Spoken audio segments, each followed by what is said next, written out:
yang kami muliakan, berikutnya masuklah kita kepada acara yang dinanti-nantikan, yaitu tausiah yang akan disampaikan oleh Al-Mukarram Abuya Dr. Ar-Raji Hashim LCMA Al-Minangkabawi. Kepada beliau kami persilakan.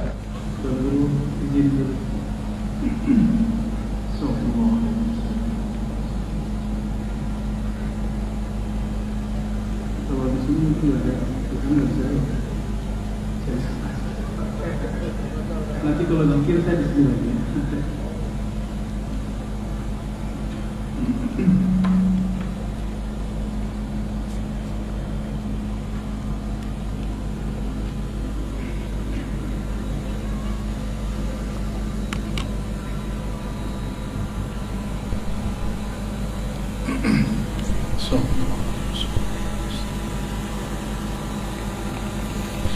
Assalamualaikum warahmatullahi wabarakatuh. Alhamdulillahilladzi amarna bidhikrihi wa anzala ala man dzakarahu at-tuma'ninata was-sakinah. Ashhadu an la ilaha illallah wa ashhadu anna Muhammadan abduhu wa rasuluh. Allahumma salli wa sallim ala sayyidina Muhammad wa ala alihi wal mahdi khalifatihi wa sallim.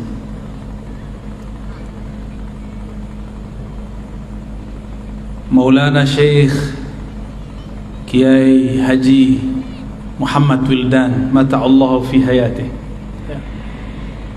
Tuan Guru Mukri Yusuf, Tuan Guru Hasanuddin, dan pemimpin kita yang kita cintai, Paman Sahbirin, ya, hafizahullah.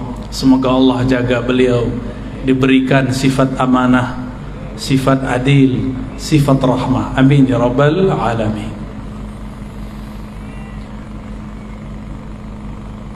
Tadi luar biasa sekali. Ini jarang-jarang ada ijazah sanad talqin yang biasanya hanya diberikan kepada murid-murid secara tertutup, tapi dengan kemurahan hati kiai kita, guru kita, Kiai Haji Muhammad Wildan, beliau memberikannya secara cuma-cuma, secara ringan, tidak pakai syarat ini dan itu. Barangkali karena orang-orang di Banjar ini hatinya memang sudah terpaut kepada Allah Subhanahu wa ta'ala.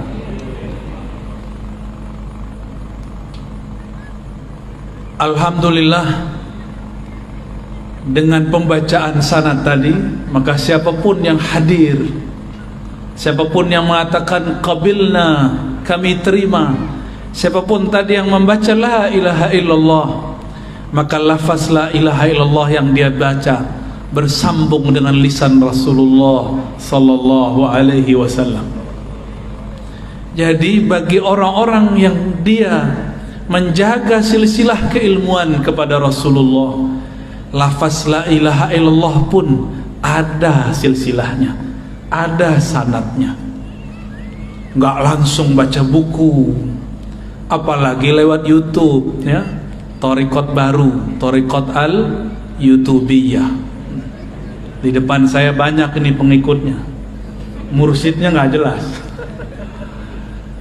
Tadi saya senang sekali melihat nasyid tahlil la ilaha illallah.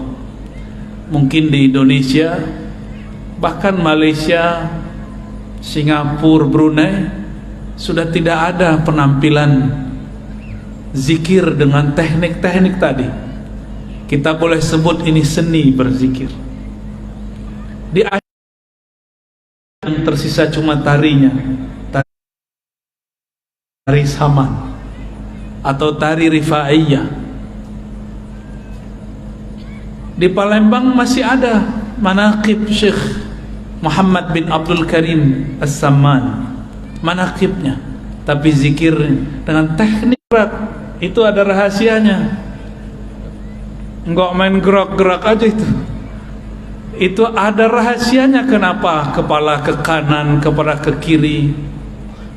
Bahkan kalau dulu, saya tidak tahu masih ada di sini atau tidak, itu bisa sembari berdiri.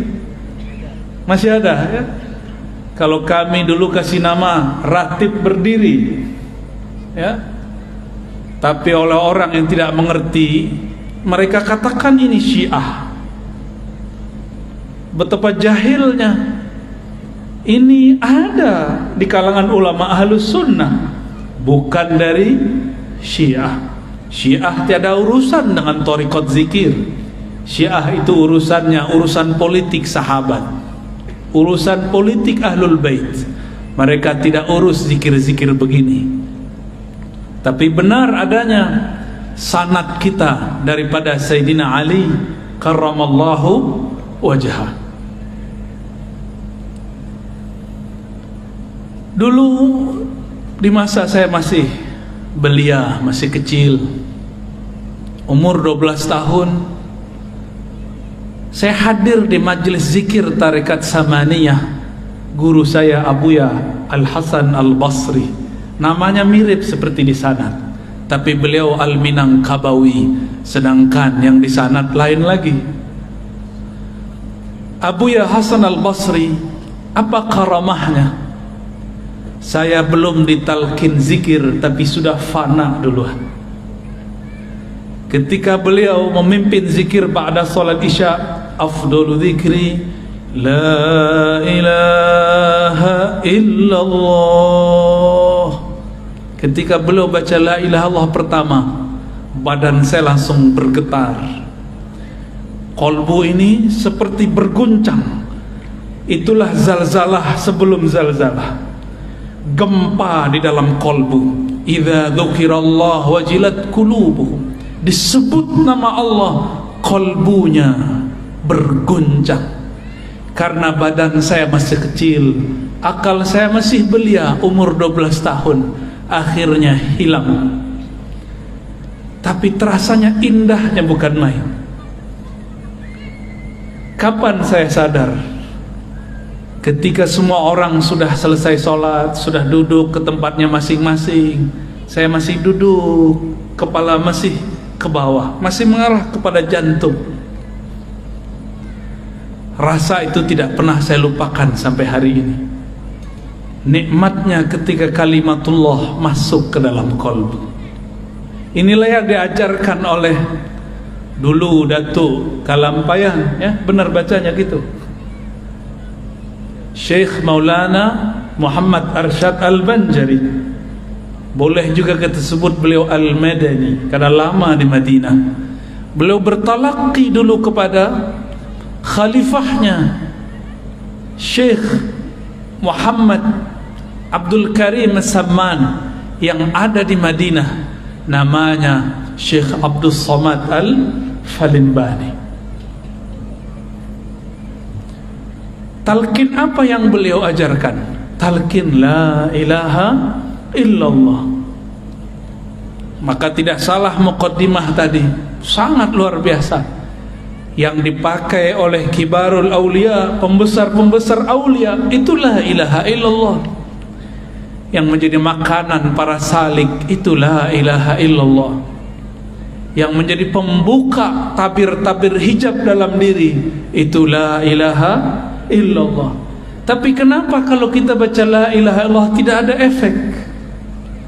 Mungkin kita hanya melakukan zahirnya, batinnya belum mengikuti. Maka sebagai pelengkap nanti ada talqin zikir thariqat. Kalau tadi talqin zikir riwayat, insyaallah nanti saya kasih sebelum kita bubar, sebelum pulang. Karena menghormati Tuan Guru Wildan, beliau sudah bermurah hati memberikan sanad riwayat talqin. Dengan keberkahan juga guru-guru kita, Datuk Kalampayan, begitu juga Abah Guru Sekumpul yang saya sangat cintai beliau. Maka kami pun akan talqinkan insyaallah metode zikir baca la ilaha illallah yang musalsal inda ahli turuq sufiyah, yang dulu dipraktekkan oleh para ahli-ahli thariqah, sehingga tahu kita kenapa kepala bergerak ke kiri, ke kanan, ke bawah. Itu ada rahasianya. Insyaallah tolong diingatkan nanti ya. Sebelum sampai ke sana, maka kita ambil dalam surat Muhammad ayat 19, Allah berfirman, fa'lam annahu la ilaha illallah. Kita potong saja sampai di situ ya. Fa'lam, maka ketahuilah. Oleh beberapa ulama diartikan maka ilmuilah, bahwasannya lisya'annya la ilaha illallah, tiada ilah. Apa makna ilah? Ilah itu berarti sesuatu yang dituju, yang dimaksud. Dalam bahasa Melayu lama, maksud itu artinya tujuan. Maka mereka mengatakan tiada yang dituju kecuali Allah. Belakangan kata tuju berubah makna, ada yang mengartikan suka dan cinta, karena memang kata ilah berarti cinta. Yang benar-benar dicintai hanyalah Allah subhanahu wa ta'ala. Itu secara teorinya. Tapi tenang, nanti kalau talqinnya lebih mudah, teorinya hilang ya. Nanti juga sama metodenya, cuma kalau tadi pejam mata, sekarang ditambah pejam mata, tangannya dinaikkan ke atas.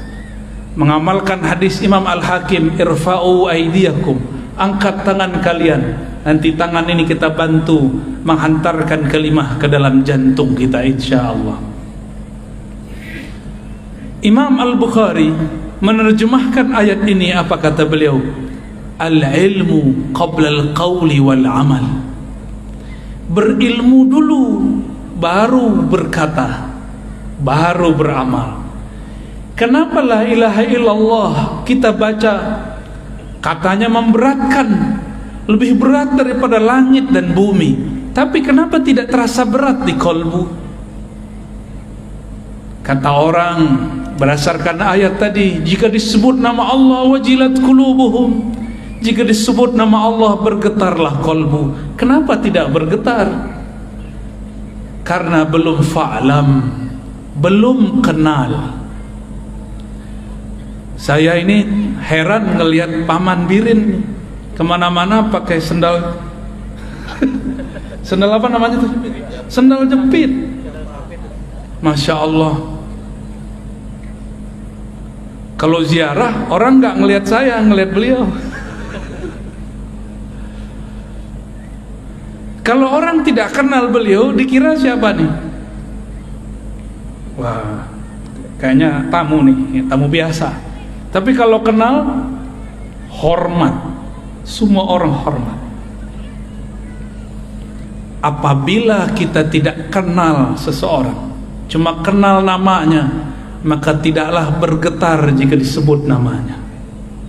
Tapi kalau sudah kenal yang disebut namanya, namanya diulang-ulang dalam kolbu, itu akan mengguncangkan isi kolbu.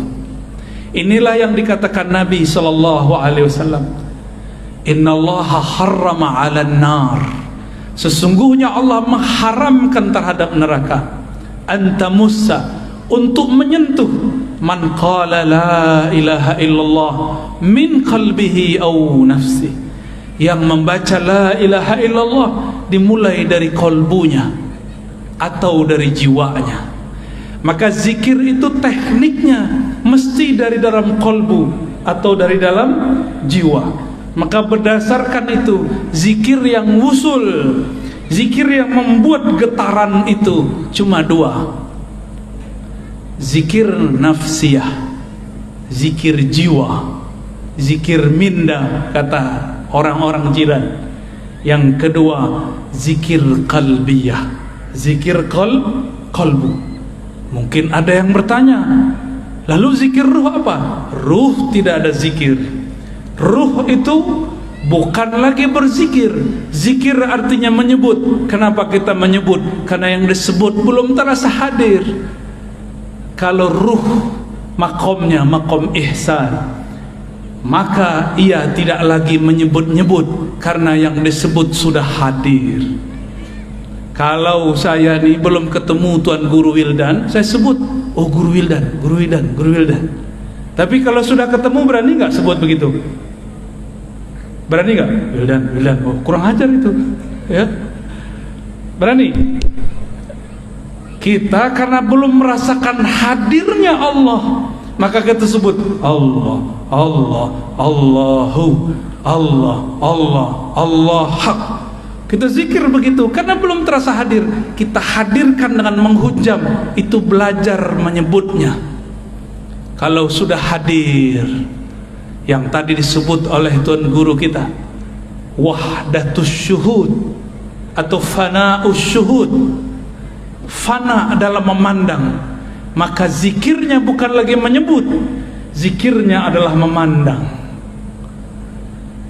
Pilih mana? Jatuh cinta seseorang, sebut-sebut nama dia, atau ketemu dia kita pandang-pandang? Pilih mana? Sebut-sebut atau pandang? Kita suka seseorang, wajahnya indah, wajahnya cantik, wajahnya gagah. Kalau sudah ketemu disebut-sebut nggak? Atau terdiam dalam memandang? Yang mana? Maka zikir orang yang hadir bukan lagi menyebut. Zikir orang yang sudah hadir adalah memandang. Lalu mendengar, dua aja, memandang, mendengar, memandang, mendengar.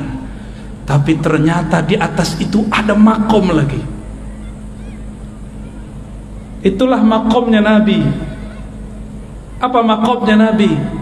Fakana qaba qausaini aw adna.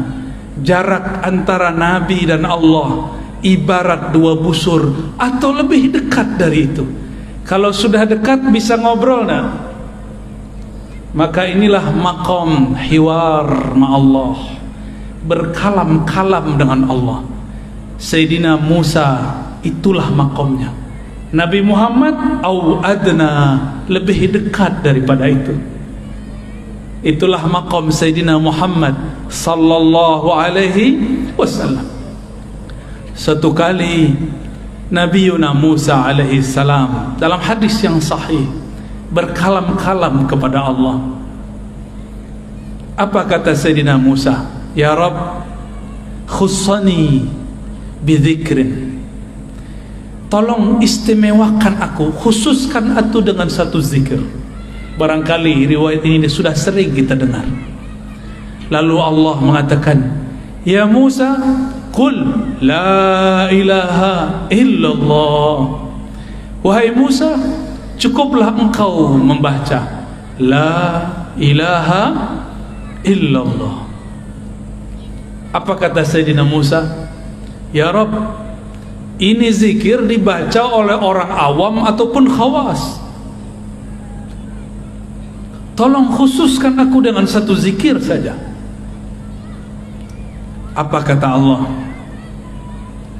Ya Musa, seandainya kalimah la ilaha illallah itu ditimbang dengan langit dan bumi, maka satu kalimah itu yang ikhlas lebih berat daripada langit dan bumi. Maka nanti di akhirat akan ada sekelompok orang tidak punya amal apapun, maka dia mau digiring oleh malaikat azab. Tiba-tiba Allah berkalam. Dalam riwayat Imam Tirmizi disebutkan bahwa Allah kemudian mengatakan, wahai malaikatku, bedahlah dadanya, perhatikan denyut jantungnya. Ternyata jantungnya bergetar dulu menyebut la ilaha illallah. Diambillah jantungnya itu, ditimbang dengan semua dosanya. Dalam hadis Imam Tirmizi dikatakan, dosanya sepanjang mata memandang. Tapi ketika ditimbang dengan kalimah la ilaha illallah, apa yang terjadi? semua dosanya kalah. Yang menang kalimatut thayyibah, la ilaha illallah. Jadi ini kalimah bukan main-main. Maka jangan main-main dengan kalimah la ilaha illallah. Ini lebih berat daripada langit dan bumi, lebih berat daripada gunung, lebih berat daripada air yang ada di lautan. Gak ada apa-apanya.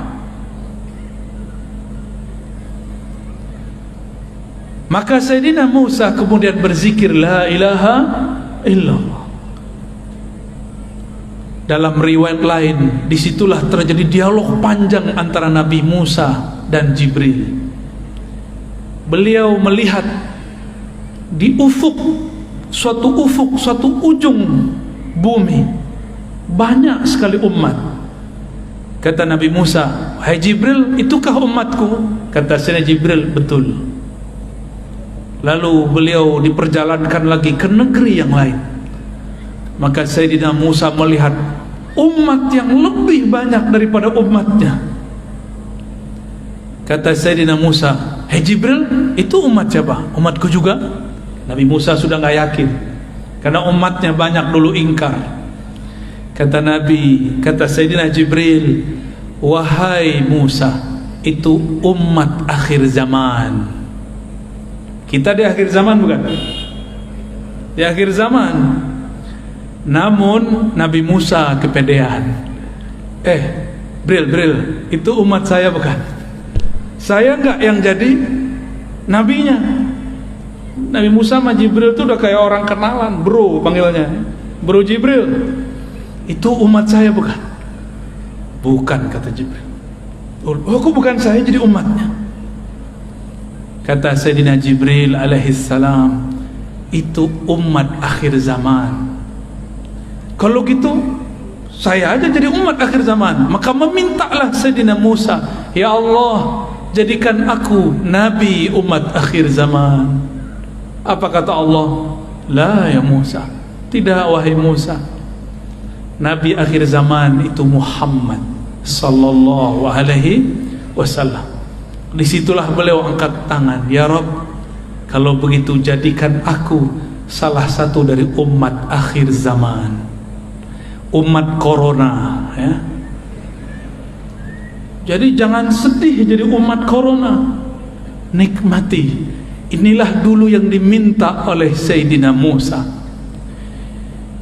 Di akhir zaman ini semua bala bencana ada, banjir ada. Ini Banjar lagi panen banjir, Pak Gubernur. Kita berdoa semoga segala Allah selesaikan. Nanti diberikan jalan insyaallah. Amin ya rabbal alamin.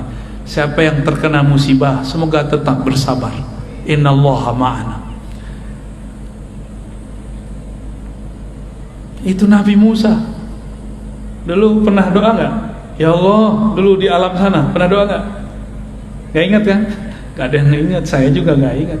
Tapi sebenarnya kita dulu semuanya berdoa. Dulu di alam arwah semua kita dulu berdoa, "Ya Rabb, jika Engkau utus kami, lahirkan kami dengan jasad fisik, lahirkan kami sebagai umat Ahmad." Dulu sudah ada namanya Ahmad, memancar darinya yang disebut Nur Muhammad sallallahu alaihi wasallam. Mirip-mirip seperti tadi lingkaran tadi, persis seperti itu. Di tengahnya ada Ahmad, lalu ada lingkaran pertama, lingkaran kedua, begitulah terus sampai 124.000. 124.000 inilah mereka semuanya meminta agar menjadi umat Nabi Muhammad sallallahu alaihi wasallam. Sang Ahmad ketika dilahirkan menjadi Muhammad. Lalu selebihnya ada semua para nabi, para rasul, jumlahnya berapa? 124.000. Ini tadi berapa nih Pak Kiai jumlahnya? 200. Bisa dibayangkan 124.000 cahaya mengelilingi Sang Ahmad dengan cahayanya Nur Muhammad sallallahu alaihi wasallam. Maka siapa yang memandang Ahmad saat itu, lalu dia cinta, dia dilahirkan oleh Allah sebagai Habib, zuriat Rasulullah sallallahu alaihi wasallam. Siapa yang kenal Ahmad, maka dia dilahirkan oleh Allah sebagai ulama. Siapa yang cinta dan kenal, jadilah dia Habib perseorang alim. Udahlah Habib, dia alim pula. Itulah sejarahnya di alam dulu sebelum kita ada di alam ini. Jadi bukan sembarangan kok ada Habib terlahir Habib, kok ada Kiai, Gus, alim terlahir sebagai orang alim.